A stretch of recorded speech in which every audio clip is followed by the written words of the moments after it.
Hello students, आज हम लोग देखेंगे कि रिलेटिव मोशन को हम लोग डिटेल में जब अलग अलग केसेस में अप्लाई करते हैं तो कैसे कैसे रिजल्ट मिलते हैं हम लोग को। यहाँ पे रिलेटिव मोशन का एक छोटा सा एग्जांपल जो कि क्विक रिवीजन के लिए दिया गया है। रिलेटिव मोशन मतलब किसी और के नज़रिए से वो मोशन कैसा दिखता है, बस यही बात है। ये अगर 20 मीटर पर सेकंड से ट्रॉली जा रहा है तो नीचे कोई अगर इंसान बैठा हुआ है बी, वो क्या बोलेगा कि ट्रॉली 20 के स्पीड से जा रहा है।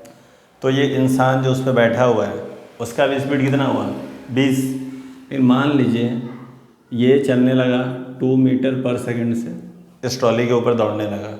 किस डायरेक्शन में? उसी डायरेक्शन में जिसमें ट्रॉली जा रहा है। तो हम लोग सोच सकते हैं कि इसका वेलोसिटी और इसका वेलोसिटी दोनों ऐड होके इसको दिखेगा कि ये 22 से जा रहा है, क्योंकि उसका अपना स्पीड कितना है 20। ओके, अपना स्पीड मतलब वो ट्रॉली का स्पीड के चलते उसका नेचुरल स्पीड 20 था, तो वो उसमें ऐड हो जाएगा। तो देखिए velocity of A with respect to B, ऐसे तो जनरल फार्मूला क्या होता है V A minus V B, लेकिन उसमें एक कैच होता है। जैसे कि देखिए V A minus V B ज़्यादा दूर है, लेकिन ए का वेलोसिटी किसके रेस्पेक्ट में होना चाहिए? अर्थ के रेस्पेक्ट में, और बी का भी अर्थ के रेस्पेक्ट में। तो पहले जो धरती पे इंसान है उसको दिखेगा वो कितने स्पीड से आ रहा है 22, तो वो निकाल लेंगे हम लोग। तो velocity of A with respect to earth निकालने के लिए क्या करना पड़ेगा? जब भी ऐसा होता है ना तो पहले ए का स्पीड बी को 22 दिख क्यों रहा है? क्योंकि बीच में ट्रॉली भी उसके स्पीड में कुछ एडिशन कर रहा है। तो पहले ए का स्पीड ट्रॉली के रेस्पेक्ट में कितना है वो निकाल लेंगे, और फिर ट्रॉली का स्पीड अर्थ के रेस्पेक्ट में कितना है। तो जब भी ए से ई कनेक्टेड हो तो बीच में जो भी एजेंट आ रहा है उसको भी लपेटना पड़ता है रेस्पेक्ट टू अर्थ, यही होता है। तो कभी भी अगर आप ए से अर्थ का निकाल रहे हैं तो उसके बीच में जो भी आ रहा है, जैसे कि ट्रॉली के रेस्पेक्ट में पहले ए का निकालना पड़ेगा, क्योंकि उसके स्पीड में जो जो कंट्रीब्यूट करेगा या उसमें उसका योगदान होगा उसको भी हम लोग लेंगे।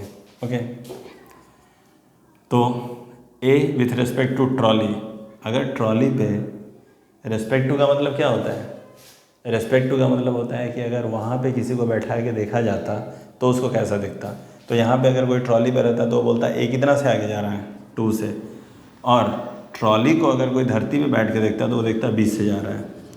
तो दोनों मिला के कितना हो गया 22 मीटर पर सेकेंड। तो अब समझ में आया कि कभी भी ये अगर इसको देखेगा तो साथ ही साथ इसके स्पीड में ट्रॉली का कंट्रीब्यूशन है, तो दोनों को जोड़ना पड़ेगा। सपोज़ ये अगर इधर रहता, अच्छा पहले हम ये क्लियर कर लें, A with respect to earth कितना आ गया 22, उसको इसमें पुट कर देंगे। B with respect to earth, B क्या है 0, ये तो कहीं मूव कर नहीं रहा है, तो फिर ए का स्पीड बी को दिखेगा कि वो 22 से आगे बढ़ रहा है। ठीक है, थोड़ा कंजेशन हो गया और एडजस्ट करिए आप लोग। 22 मीटर पर सेकंड से बी को दिखेगा कि वो आगे जा रहा है। अब अलग अलग केस बहुत सारा हो सकता है, कुछ भी।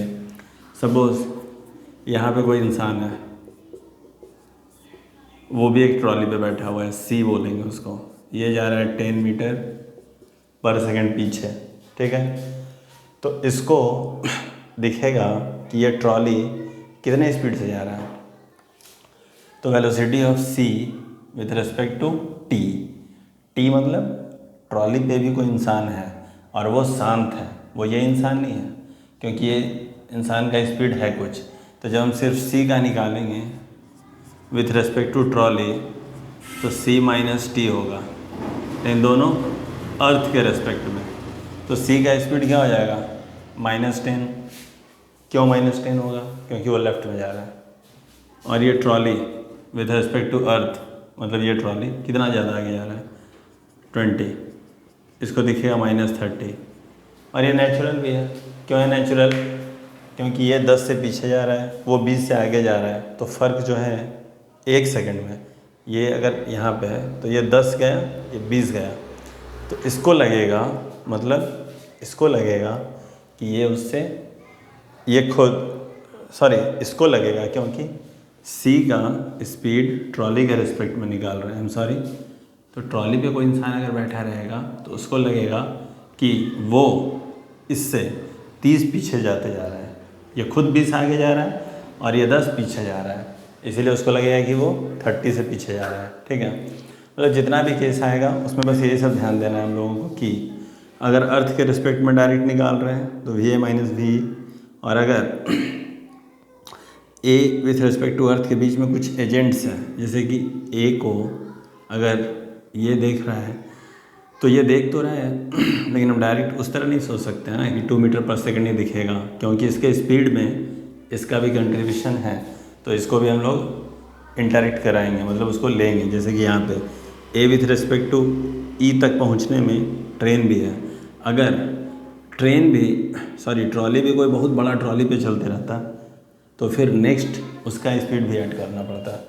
मान लीजिए खुद एक बहुत बड़ा ट्रॉली पे रहता जिसका स्पीड रहता 5 मीटर पर सेकंड, तो फाइनली ग्राउंड पे रहने वाला ऑब्जर्वर को दिखता कि 20, 2 22 और 5 27, इसका स्पीड कितना आ जाता है 27 मीटर पर सेकंड। ठीक है, तो A T और वो BT बिग ट्रॉली हो जाता है। क्लियर है? I hope you understood.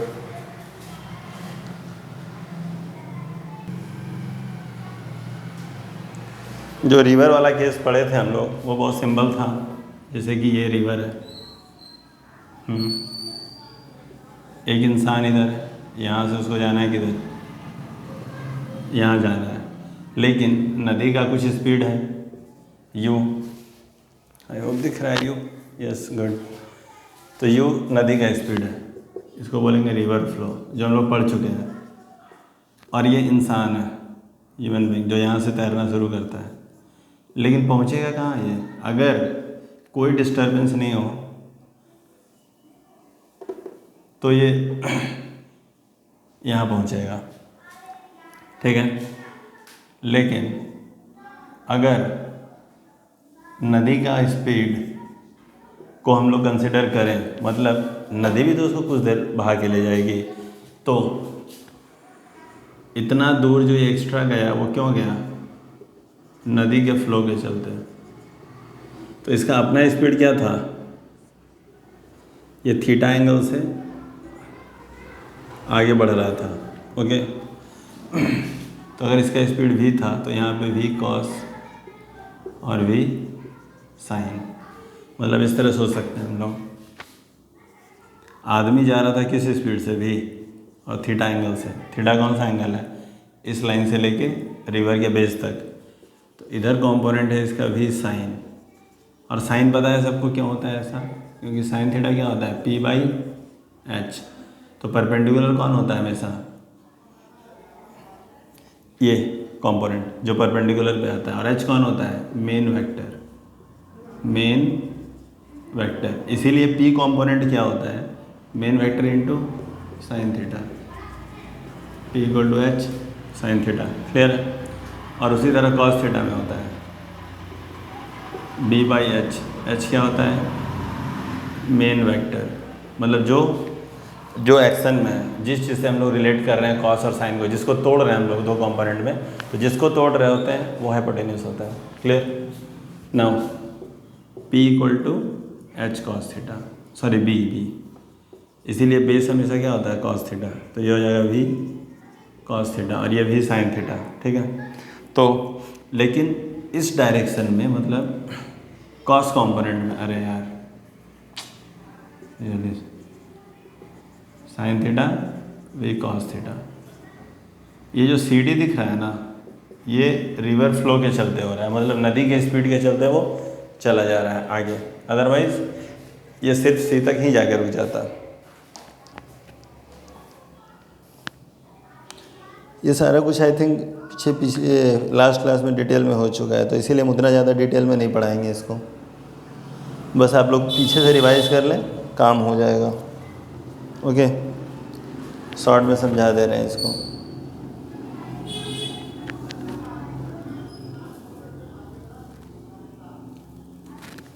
तो ये जो कंपोनेंट था v cos थीटा में क्या जुड़ जाएगा, u,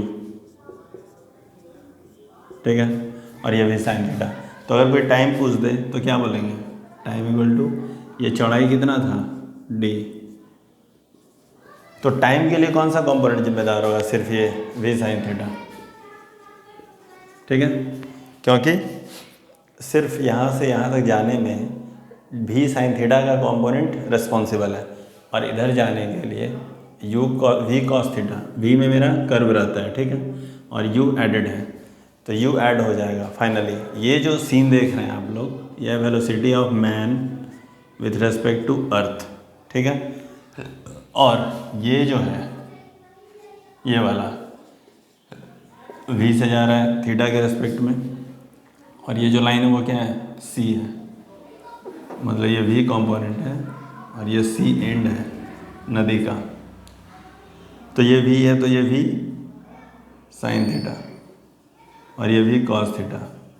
ये जो सीन बन रहा है वो velocity of man with respect to river. River में कोई बैठा हुआ आदमी क्या बोलेगा कि उसको ये दिख रहा है कि वो इंसान इस तरह कोशिश कर रहा है जाने के लिए, लेकिन असल में कहाँ पहुँचा, वहाँ। तो ये जो पहुँचा डी पे, उसका डायग्राम ये है, ठीक है।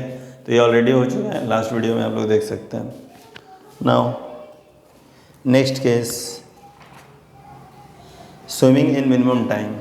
अगर मिनिमम टाइम में पहुँचना है तो वो बंदा क्या करेगा, तो अगर मिनिमम टाइम में उसको पहुँचना है तो हमेशा कोशिश करेगा कि 90 डिग्री पे वो हिट करे, ओके।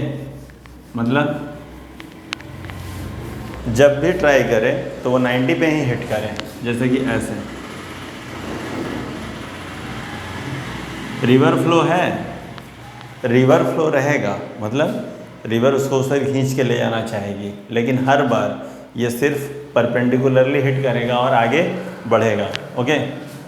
तो यहाँ पे देखिए इसको, जब भी इसको यहाँ से चला रिवर इसको थोड़ा फोर्स करेगी इधर, लेकिन फिर भी ये किधर मारेगा, अपना हिट सीधे मारेगा, फिर आगे आगे थोड़ा दूर और इसको हिट करेगी, लेकिन फिर भी ये सीधा ही हिट करेगा। रिवर हिट करेगा इधर, ये हिट करेगा इधर, मतलब थीटा क्या है, हमेशा 90 डिग्री, ओके। तो भले पहुँचेगा वो यहाँ, लेकिन कम समय में पहुँचेगा, क्यों, क्योंकि वो थीटा हमेशा क्या रखा है, 90। तो हम लोग देख सकते हैं कि अगर ये v वेलोसिटी से चला था और ये क्या था, v sin थीटा और v cos थीटा, तो ये कंपोनेंट तो गायब है, यहाँ पे है ही नहीं। सो ये क्या है, velocity of man with respect to river. River में कोई बैठा हुआ आदमी को दिख रहा है कि ये बंदा सिर्फ सीधा ट्राई कर रहा है, सिर्फ सीधा जा रहा है, लेकिन जो अर्थ में बैठा हुआ है उसको दिख रहा है कि नदी का स्पीड भी इंक्लूडेड है। तो velocity of man with respect to earth क्या हो जाएगा, v i plus v j plus 0i। x component 0 होगा, x को ऐसे पहले लिखते हैं, तो लिख देना पहले 0i प्लस v j। लेकिन रिवर का वेलोसिटी क्या है, अर्थ के रेस्पेक्ट में ui, तो मैन का अर्थ के रेस्पेक्ट में क्या हो जाएगा, हम बोले थे जब भी अर्थ के रेस्पेक्ट में निकालेंगे तो जो जो उसके कंट्रीब्यूशन, मतलब जो जो उसके स्पीड में कंट्रीब्यूशन दे रहा होगा सबको ऐड करना पड़ेगा। तो ये आ जाएगा कितना, v j, ये इसका अपना वेलोसिटी है जिससे वो नदी को क्रॉस कर रहा है, और river with respect to earth क्या है, ui, तो ui प्लस v j, यह velocity of man with respect to earth. तो टाइम कितना लगेगा, वही d by v sine theta, क्योंकि 90 ही मतलब थीटा ही रिस्पॉन्सिबल है साइन थीटा उसको पार करवाने के लिए, और यहाँ पे थीटा हमेशा क्या रहा है, 90 डिग्री, हमेशा वो 90 पे ही हिट किया है। तो हम लोग बोल सकते हैं कि d बाई वी इंटू 1, क्योंकि साइन 90 क्या होता है,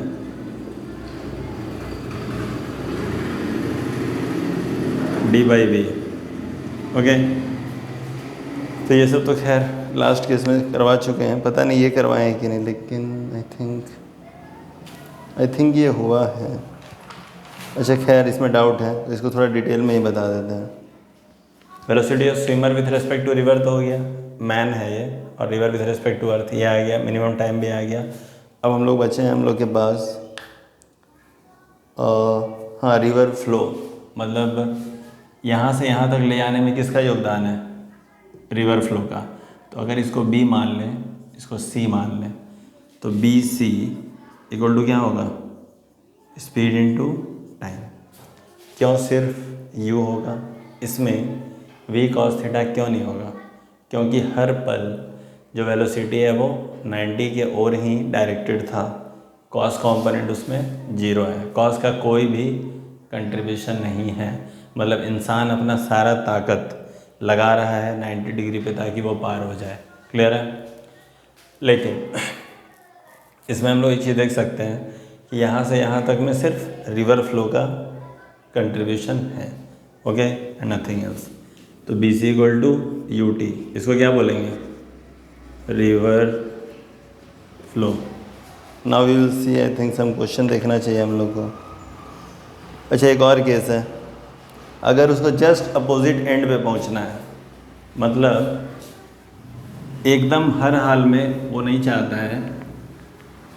अच्छा ये केस क्या था, swimming in minimum time. I am really sorry, पूरा बताने के बाद हम बता रहे हैं। अगर कम से कम समय में क्रॉस करने का क्वेश्चन आ जाए तो यही कंसेप्ट दिमाग में रहना चाहिए कि साइन थीटा वहाँ पे क्या था, 90 था मिनिमम टाइम में। अब हम लोग देखेंगे क्या, शॉर्टेस्ट पाथ। शॉर्टेस्ट पाथ मतलब उसको सबसे छोटा रास्ता लेना है, ठीक है, जिसमें वो पहुँच जाए। अब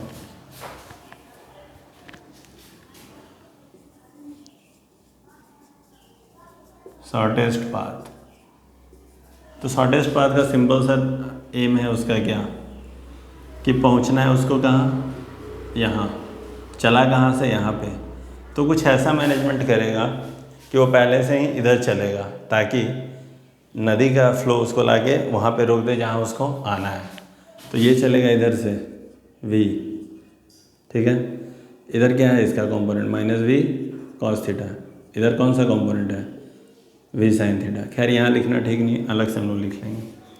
और नदी किधर बह रही है, u। तो जस्ट इमेजिन करिए कि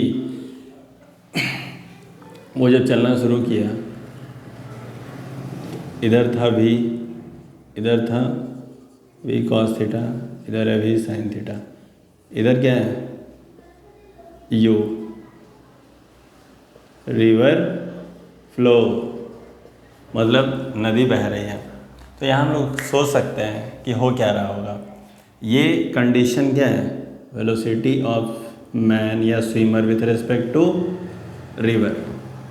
ये जो कंडीशन है velocity of swimmer with respect to river है, उसको लिख सकते हैं हम लोग, swimmer with respect to river क्या होगा, v cos थीटा माइनस में, क्योंकि वो लेफ्ट साइड में v cos थीटा है, plus v sin theta j।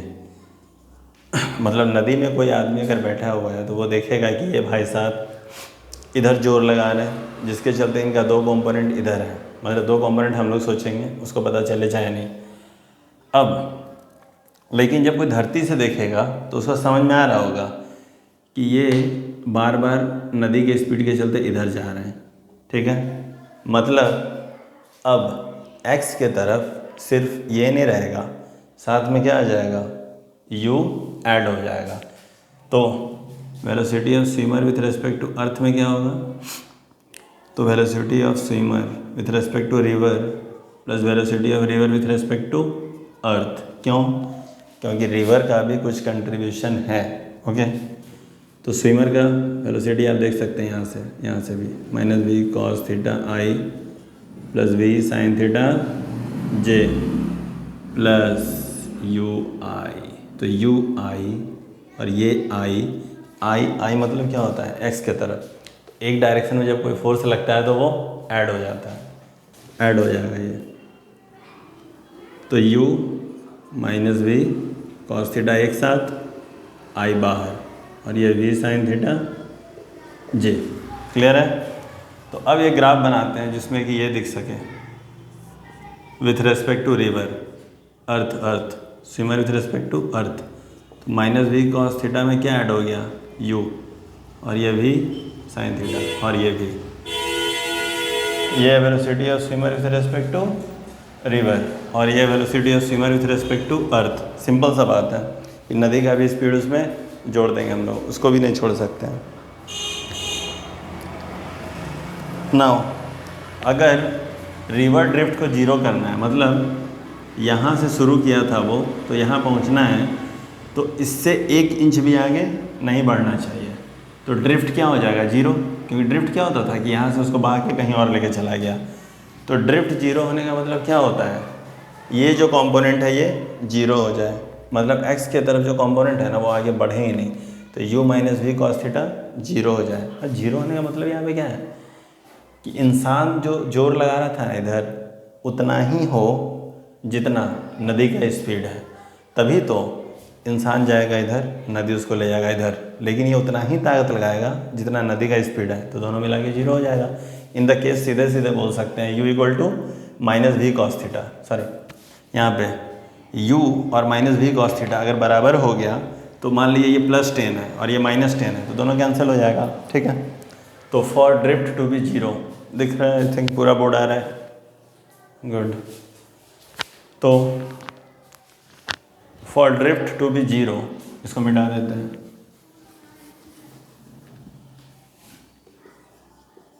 For zero drift u minus we cos theta into T equal to zero. मतलब मान लीजिए डिस्टेंस जाता कुछ भी, यहाँ बी सी इमेजिनेबल है, तो ड्रिफ्ट क्या होना चाहिए था, जीरो। ये ड्रिफ्ट है, ड्रिफ्ट मतलब बहाव, कितना उसको बहा के ले जाता, तो वो जीरो हो गया। u minus we cos theta equal to zero, t उधर चल के zero, zero equal to v cos theta, मतलब किस एंगल पे उसको जाना चाहिए, u by v equal to cos theta, या theta equal to cos inverse u by v, okay so on. तो ये केस में हम लोग क्या देखें कि ड्रिफ्ट जीरो होना चाहिए और शॉर्टेस्ट पाथ पे उसको जाना है, मतलब ज़्यादा लफड़ा नहीं, जहाँ से शुरू किए थे वहाँ अंत तुरंत।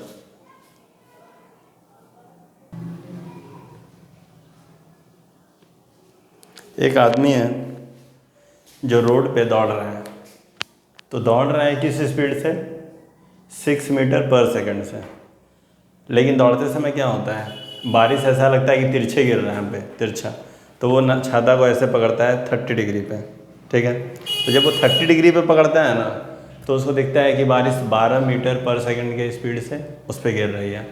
तो बोला है find actual velocity of rainfall, हाँ सॉरी, तो बारिश जो गिर रही है उसको लग रहा है ऐसा कि उस पर गिर रहा है 12 की स्पीड से, लेकिन असल में ये बताइए कि बारिश गिर कितनी स्पीड से रही है, क्योंकि उसको लग रहा है ना, वो तो रिलेटिव वेलोसिटी है, मतलब velocity of rain with respect to man दिया हुआ है, लेकिन निकालना क्या है, एक्चुअल वेलोसिटी, मतलब velocity of rain with respect to earth, okay. So इस तरह सोच सकते हैं हम लोग कि वो जब 30 डिग्री पे अम्ब्रेला रखता है, मतलब कुछ ऐसे 30 डिग्री विथ वर्टिकल, ठीक है, इस बात पर ध्यान देंगे। जो वर्टिकल है ना उस पर 30 डिग्री रखता है, तो उसको रैन किस स्पीड में दिखता है, 12 मीटर पर सेकंड में अपने तरफ आते हुए दिखता है। तो ये 30 है, तो ये भी 30, ठीक है। उसका अपना स्पीड कितना है, 6i। तो हम लोग बता चुके हैं कि जो बेस से रिलेटेड है वो कॉस होगा, तो ये कॉम्पोनेंट होगा 12 cos 30, ये क्या है, वेलोसिटी ऑफ रेन, और ये कॉम्पोनेंट 12 sin 30, दोनों माइनस होगा, एक नीचे है एक लेफ्ट है। तो इंसान जो है वो खुद दौड़ रहा था किस स्पीड से, 6i, और वो छाता पकड़े हुए है। छाता कैसे बनाए हैं भाई, अच्छा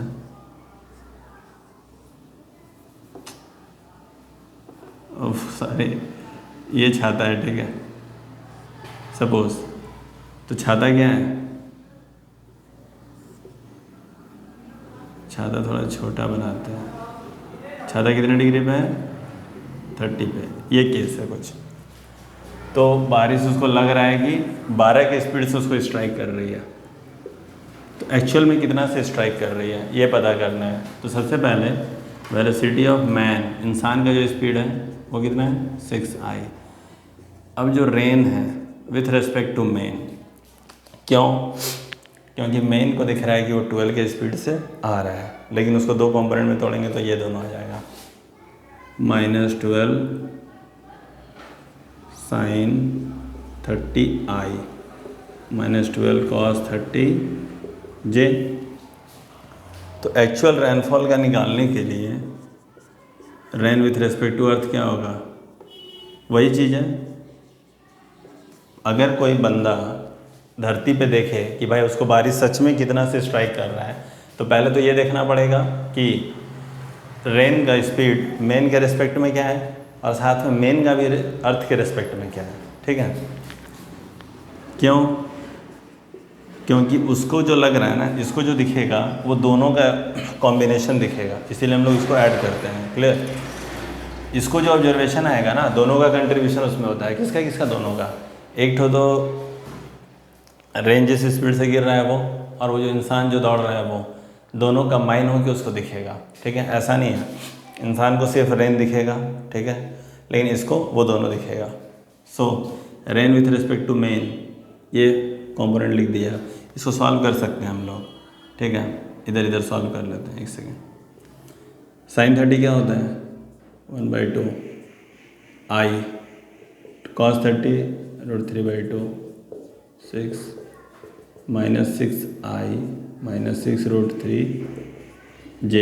IJ पता है ना, I मतलब x एक्सिस, J मतलब y एक्सिस, क्लियर। तो rain with respect to man कितना आ गया, -6I, यहीं पे लिख देंगे इसको, -6I -6 √3J, और इसमें ऐड हो गया 6I, दोनों कैंसिल।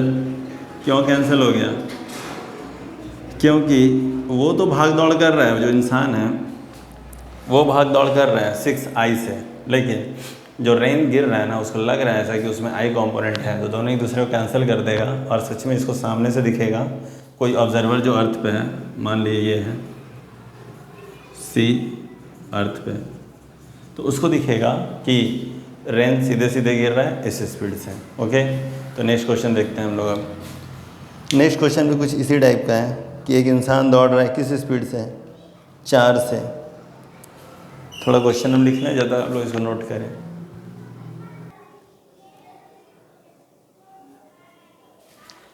इस क्वेश्चन में देखते हैं कि एक इंसान है जो कि 4 मीटर पर सेकंड से पहले जा रहा है, कोई उसको खास तकलीफ नहीं है, लेकिन जब वो स्पीड 12 मीटर पर सेकंड पे बढ़ा देता है, तब उसको लगने लगता है कि रेन उस पर, मतलब बारिश उस पर 30 डिग्री पे आ रही है, मतलब 30 डिग्री पे उसके छाते पे स्ट्राइक हो रहा है, ओके, सर्जिकल स्ट्राइक। जैसे कि उसका छाता इस तरह है, ठीक है, तो उस पर 30 डिग्री पे बारिश गिर रही है, ओके।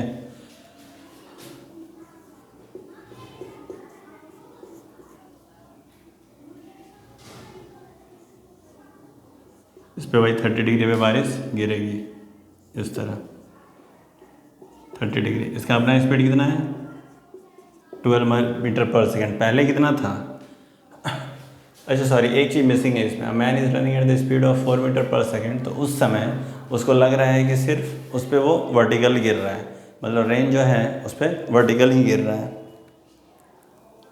हाँ, अब man is running at the speed of 4 metre पर second and see the rain falling vertically. उस समय क्या हो रहा है, उस पर सीधे गिर रहा है। जब ये 12 मीटर पर सेकंड से चल रहा है ना, तब बारिश का उसको दूसरा रूप दिख रहा है। मतलब पहले जब वो 4 मीटर के रफ्तार में चल रहा था तो उसको दिख रहा था कि बारिश सीधे गिर रही है, लेकिन जब वो बढ़ा देता है रफ्तार को 12 पे, तब उसको दिखता है कि तिरछा गिर रहा है। तो यहाँ पे हम लोग क्या सोच सकते हैं, ये 12 मीटर पर सेकंड वाला केस है, तो पहले वाला केस कौन सा है, ये है 4i से वो जा रहा है और उस पर बारिश सीधे सीधे गिर रही है। तो उस समय हम लोग मान सकते हैं कि बारिश जो है वो v1j से आ रही है उस पर, मतलब सीधे सीधे। लेकिन दूसरे केस में वही बारिश उसको अलग स्पीड से स्ट्राइक कर रहा है, उसको क्या बोलेंगे, v2, ठीक है, वो 30 डिग्री पे। तो ये है केस 2। तो उस केस में ये जो v2 है उसका 2 कंपोनेंट यहाँ दिखेगा हम लोग को। ये क्या है, जो बेस से रिलेटेड है वो कॉस कंपोनेंट j, और ये साइन कंपोनेंट। क्यों, परपेंडिकुलर है। ये केस 2 है जब उसका स्पीड कितना है, 12 है, मेन 12i। इस केस में बारिश गिर रही किससे, v1j, और वो किससे जा रहा है, 4i। तो ये जो ऑब्जर्वेशन है ना, ये क्या है, velocity of rain with respect to earth. क्योंकि इसमें हम लोग दोनों को ले लेते हैं, किसको किसको, रेन का भी और मेन का भी।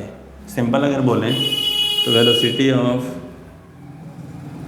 Rain with respect to man क्या था, -vj v1j। Velocity of man with respect to earth क्या था, 4i। मतलब ये 4 से आगे जा रहा था और वो रेन किससे गिर रहा है, v1 से गिर रहा है।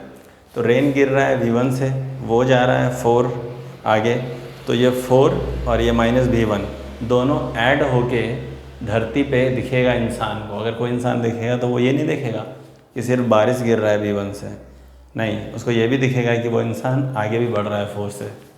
तो ये दोनों कुछ मिला के velocity of rain with respect to earth क्या होगा, man plus man with respect to earth. तो rain with respect to man कितना है, -v1j, और ये 4i, मतलब 4i -v1j। अब इस केस में देखिए, सेकंड केस में rain with respect to man, आदमी को कैसा दिख रहा है कि वो v2 से उसको स्ट्राइक कर रही है, मतलब बारिश स्ट्राइक कर रही है v2 से। तो v2 का 2 कंपोनेंट, ये दोनों उसको दिखेगा, मतलब v2 से गिर रहा है ना, तो v2 से गिर रहा है मतलब ही है कि उसको 2 कंपोनेंट में तोड़ना है। तो -v2 sin 30i, ये प्लस करेंगे लेकिन आएगा तो माइनस ही ना, j।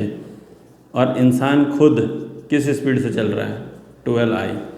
तो अगर इन दोनों को जोड़ के देखें हम, तो इस साइन में इस 12 का एडिशन होना ही होना है। क्यों, अर्थ वाला जब देखेगा तो वो उसको दोनों कंबाइंड दिखेगा।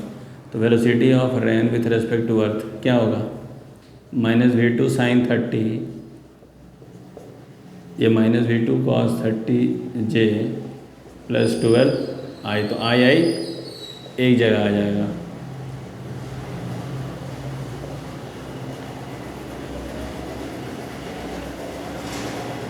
ओके, लेकिन एक बात देखने लायक है कि दोनों केस में जो बारिश का नेचुरल वेलोसिटी है वो तो सेम रहेगा। कहने का मतलब क्या है, ये जो है v2 cos 30j, ये तो बारिश का वेलोसिटी है ये वाला, और ये -v1j, ये दोनों क्या होगा, सेम होगा। क्लियर। और i भी सेम होगा। क्यों, rain with respect to earth, ये भी rain with respect to earth, तो आई कंपोनेंट सेम होगा। इन दोनों को बराबर कर सकते हैं, हाँ या ना, कमेंट्स में अगर कष्ट ना हो तो लिख दें।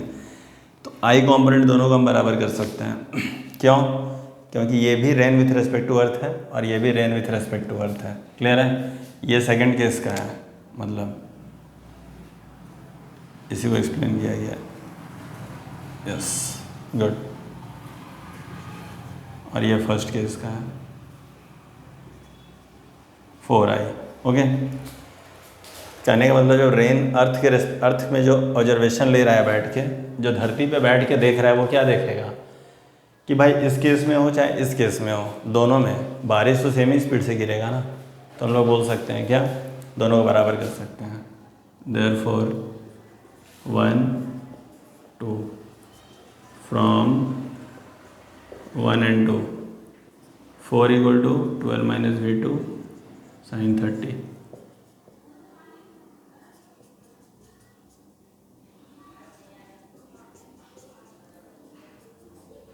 V2 को इधर ले आओ, V2/2 equal to 12 minus 4, V2 equal to 16। दिख रहा है? ओह आई एम सॉरी, शायद दिख नहीं रहा है यहाँ पे। अच्छा इसको ऊपर उठाते हैं यहाँ से।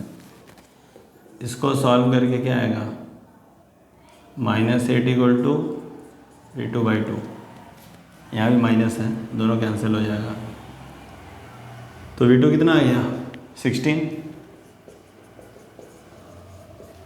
आई होप ये दिख रहा हो।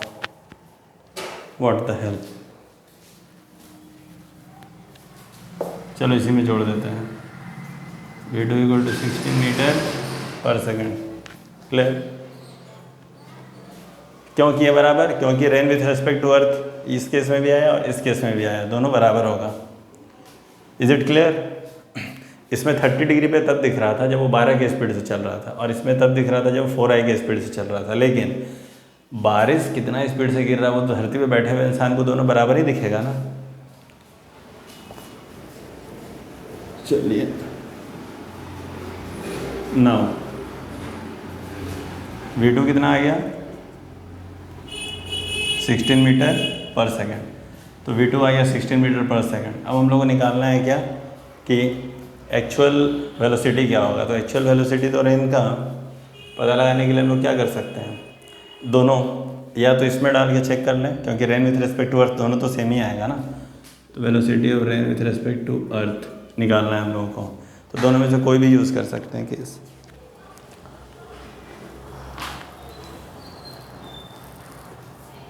V1 इसमें क्या आ रहा था, 12 माइनस V2 sin 30 आई ना, प्लस 12 सॉरी V2 cos 30 है। ये था velocity of rain with respect to earth. Is it clear? ये दिख रहा है? नाउ एक चीज़ देख सकते हैं हम लोग, क्या V2 तो निकल गया 16 मीटर पर सेकेंड। तो आई कॉम्पोनेंट भी बराबर कर सकते हैं। Velocity of rain with respect to earth कितना आ रहा था, 4i माइनस V1j। तो ये जो j कॉम्पोनेंट है उसको बराबर कर देते हैं, मतलब V1 को V2 cos 30 के साथ। तो V1 कितना है, V2 कितना है 16, cos 30 √3/2 आ गया मतलब V1 इधर का माइनस उधर शिफ्ट हो जाएगा, -8 √3। क्लियर है? तो जो rain with respect to earth आएगा वो क्या आ जाएगा, rain with respect to earth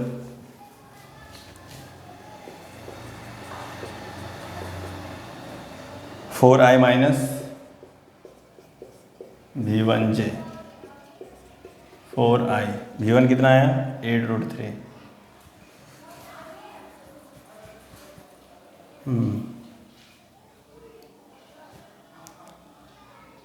minus का रफड़ा हो रहा है क्या, V2 cos 30 is equal to minus V1j।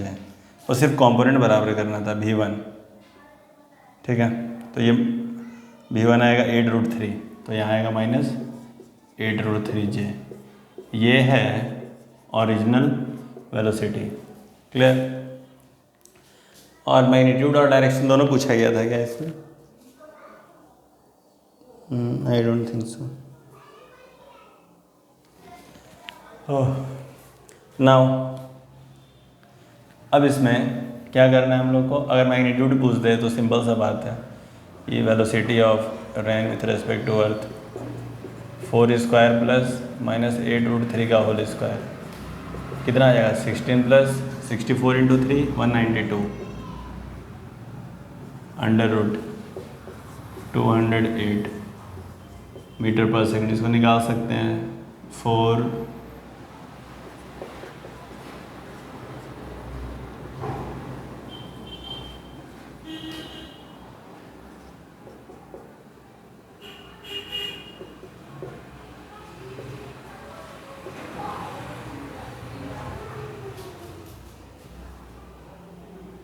और कार 200 में जो निकलना हुआ निकाल लेंगे। हो याद नहीं आ रहा हमको, शायद 208 मीटर पर सेकंड को अगर तोड़ेंगे तो क्या आएगा?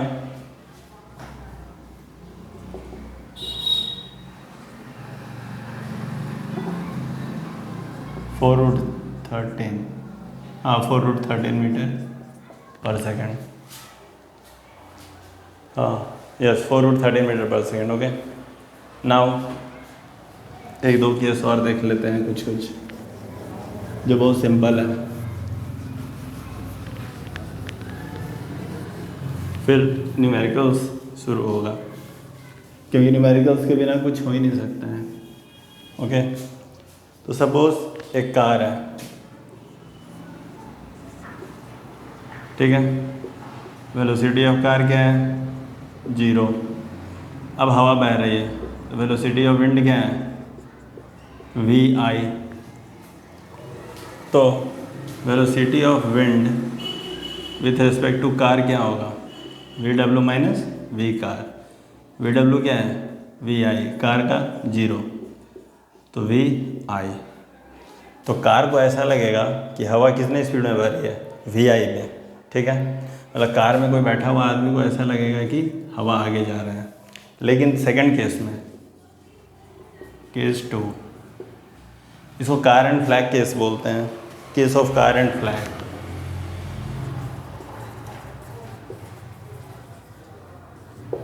नेक्स्ट केस में उल्टा हो रहा है। क्या हो रहा है? सपोज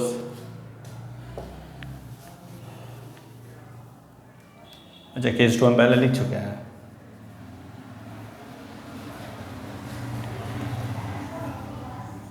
एक थोड़ा डायग्राम है ना, सोफिस्टिकेशन चाहिए। अच्छा, केस 1 का ही पहले डायग्राम हम सही कर दें। केस 1 में क्या हो रहा था कि कार के ऊपर जो फ्लैग लगा हुआ है ना, वेलोसिटी ऑफ कार 0 है, वेलोसिटी ऑफ विंड क्या है? vi। तो इस केस में कार में जो झंडा है वो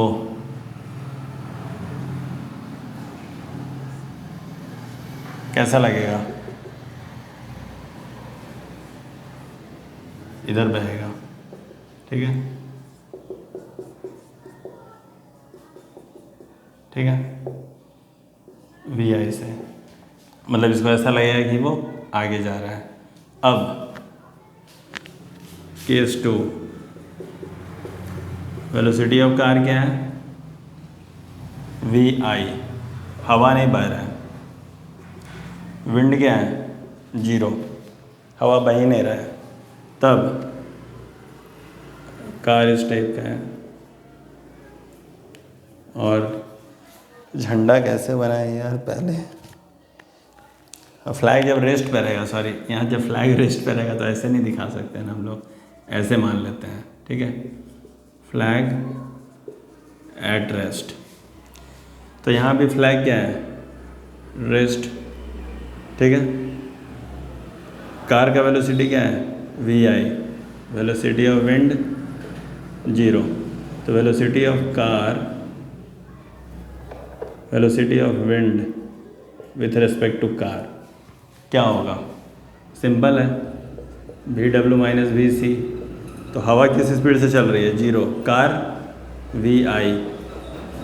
तो ऐसा लगेगा ना कार में बैठा हुआ आदमी को कि हवा पीछे जा रहा है। ऑफ कोर्स हवा तो है नहीं, तो जब कार चलेगी तो कार के रफ्तार से ही, उसके रिएक्शन से वो पीछे जाएगी। क्लियर? तो ये कैसे लगेगा? ये कुछ ऐसा दिख रहा होगा, मतलब ये पीछे, ठीक है, जब कार आगे चल रहा होगा, ठीक है। थर्ड केस ये बहुत सिंपल है टू ऑब्जर्व, कुछ है नहीं इसमें खास।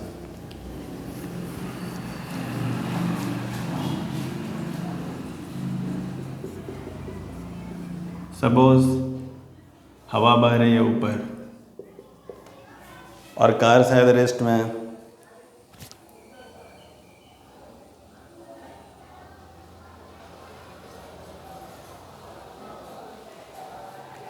हाँ, कार v0i से आगे जा रही है।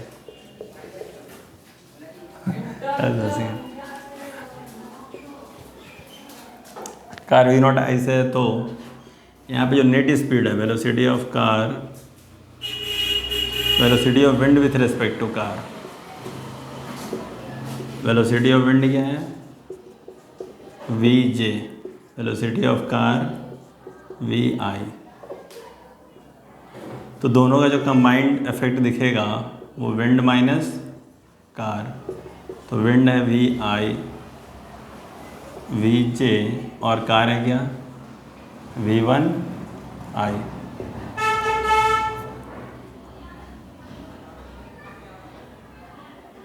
नाउ डायरेक्शन क्या होगा फ्लैग का, direction will be at alpha angle, tan alpha equal to perpendicular by base, तो परपेंडिकुलर है v1, vj ही लेते हैं, v1 v2 कुछ नहीं, और ये vi, इनफैक्ट vj को रिप्लेस करके कर देते हैं v ऑफ विंड और इसको v कार, यहाँ भी, यहाँ vj माइनस vi चलेगा, लेकिन यहाँ पे ऊपर वेलोसिटी ऑफ विंड, इसको भी w ही बोल देते हैं, v car, vj velocity of wind और ये वेलोसिटी ऑफ कार, कन्फ्यूज़न नहीं होगा। तो अल्फ़ा इक्वल टू ऐसे तो tan इनवर्स ले सकते हैं, लेकिन ऐसे भी चलेगा। ओके, इस केस में कोई कन्फ्यूज़न हो तो फिर देख लेते हैं, comments are allowed, in fact welcomed. तो सिंपल सा बात है, ऐसे भी दोनों का जो कंबाइंड इफेक्ट है ना वो इधर ही जाता है, वेक्टर का यही रूल है। सो थैंक्स, देखते हैं नेक्स्ट क्लास में न्यूमेरिकल्स करवा के।